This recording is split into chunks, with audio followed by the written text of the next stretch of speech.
AI resumes. Why has online reputation management become more important now that people are looking at artificial intelligence? They're using large language models for searches. Online reputation management has become a lot harder, that is for sure. But why should you be trying to control your AI resume? So previously, obviously, it was always about, being position 1 to 10, super important to get cited and, on the search engine first page. But the problem is now there is so much information out there, and obviously AI and LLMs are pulling so much information from everywhere that something that's on page 2 and 3 can actually be cited as a source in the LLMs at the top of page 1. So it's very, very important that if you've got any form of negative publicity around you as a person or around a brand that you might own, that you get on top of that and start pushing those results down and start giving it the confidence that, you are a positive sentiment, essentially, you are great at what you do. Yeah, for sure. I mean, for me, it's crazy because if someone goes and sends a CV and they're applying for a job, nowadays people I know that a lot of employers now are searching who are they, and they're checking and they're almost relying on AI to give an answer of who they are. It's becoming the AI resume. The AI resume of someone is becoming who they are, even though it might be hallucinating, because if it doesn't have the information, it just hallucinates and makes it up. So at that point, you're saying you need to control that narrative. You need to control that information. You need to make certain, with regards to query fan out, that you're covering all the different aspects of who you are and what you do. And you're defining the entity of where you was born and how old you are and what previous work that you did. That's just if you're applying for a job. If you want a business partner and previous jobs have not gone very well or previous businesses you've been involved with hasn't gone very well, you need to control that, because the next business partner you have might not want to do a joint venture with you. How do you do that? So what would you do if I said, James, I've got a terrible resume online. AI hates us. So obviously I'm very, very biased, and I'd say go over to searcheroo.com. I'd go and inquire with the AI reputation tree. And just for anyone who's watching this, check out the link in the description, which goes into detail what the AI reputation tree is. So to do a shortened version of it, it goes and extrapolates all synthetic queries related to exactly the brand or the entity that you're trying to get a positive sentiment for.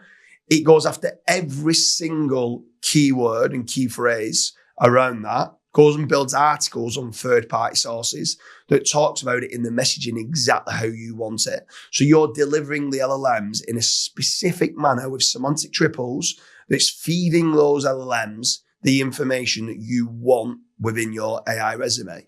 So obviously, Karl, you've been heavily involved with this. Can you explain why, for online reputation management, that it's important to get the AI reputation tree? So it's super important for the AI reputation tree, primarily because when it comes to online reputation management, you need to be connecting the dots all around the entities in the brand. And, if most people watching this have probably used AI, you generally aren't just typing in name a brand. You're giving it a sentence, you're giving it a paragraph. All of those additional words are to be connected to your brand. So if you can, create different articles, which will be citing all these different words, it's giving it a clear source of information to say, this is what I should be using as a reference point for this answer. Yeah. And that's the important part. With regards to it, so with regards to the AI resume, right, we're talking here about improving the sentiment value and having a positive sentiment within ChatGPT, within Claude, within Gemini, within Grok, within Perplexity, and all other LLM models that some people might be using. But also, can you explain the importance of defining the entity to try to strengthen the knowledge graph score and the knowledge panel, and why that's important? Because it actually indirectly feeds then the LLMs. Yeah, so obviously you want to finding websites. So often what we'll do is find websites that are already within the knowledge graph or have a knowledge graph ID. These websites typically will help feed, if you do links from these websites, it will help feed the knowledge graph even more. So we want to try and get cited in these websites to help strengthen the brand attribute points. And again, you want to you should be going through and defining exactly what the brand is. So it could be, who founded it, when was it founded, what's the primary service offering, what's the secondary service offerings, is there any awards about this brand? All of these sort of attributes should be listed on all these third-party websites to help strengthen that knowledge graph. So basically, if anyone types in, I'm looking for digital marketing services, it will then go, well, we're there. Search who offers digital marketing services, or brand X offers digital marketing services, and it's got a positive sentiment around it. So then it offers it as an option or the choice in some cases. Obviously, in some branded SERPs, in some queries, it's probably too difficult to be the singular choice from the AI. So it probably will always default to a batch of choices, but it might be number one. Yeah. Which is what you're aiming for. So with regards to the AI resume, we've spoken about using the AI reputation tree, right? Which helps all the query fan out terms and changes the LLM visibility. I think it's important for people who are watching this to check out the link in the description for all the AI search monitoring tools to track what's going on with regards to LLM visibility especially within Gemini and within Claude and within ChatGPT. I'd say those are the three major LLMs. But I also want you to expand a little bit, because it's not the only solution. So the AI reputation tree is key, right? But explain why forums like Reddit and Quora and now Facebook groups that are showing up with forums and discussions, a lot of the time these are showing up on page 1 of Google. So they're getting the information from these forums as well, that if they did go and order the AI reputation tree and they get lots of information, why they should themselves then be getting those articles and sharing them on social media, especially in Facebook groups, especially on Reddit, especially on Quora, but then also potentially sharing it on places like Twitter and on LinkedIn, because all these can still index and form part of the answer that the AIs are starting to come back with. Well, you've kind of hit the nail on the head there. A lot of people don't actually realize that a lot of these articles can index, especially, the likes of Facebook, Twitter, statuses, things like this, LinkedIn groups, stuff like this. A lot of these are actually indexable links. And obviously there's a great tool, Indexceptional, a fantastic tool, or Giga Indexer, that's another one. And these can literally index these pretty much instantly, almost. And once these are indexed, it then gets cited a lot quicker, because AI already knows what Facebook is. AI already knows what Twitter is. These are all huge entities and often are cited within AI.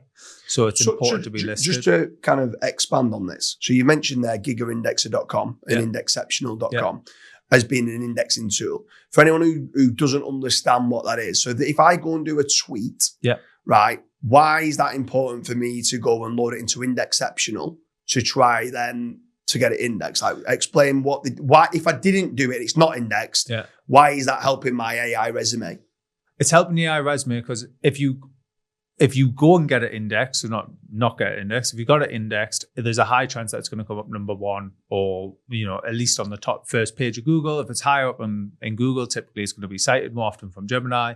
It's also an important source in Gemini and other LLMs, on the example of Twitter. But obviously on basically all of them, the reality is you need more and more touch points and more entities mentioning your brand, and strengthening your brand. So you want to be really getting cited on all of these different sources, the social collaboration, the forums, where actually you might end up making more. If it's a business, you might be meeting your customers and speaking to your customers. It becomes an actual reputation management and a source of actually more income as well.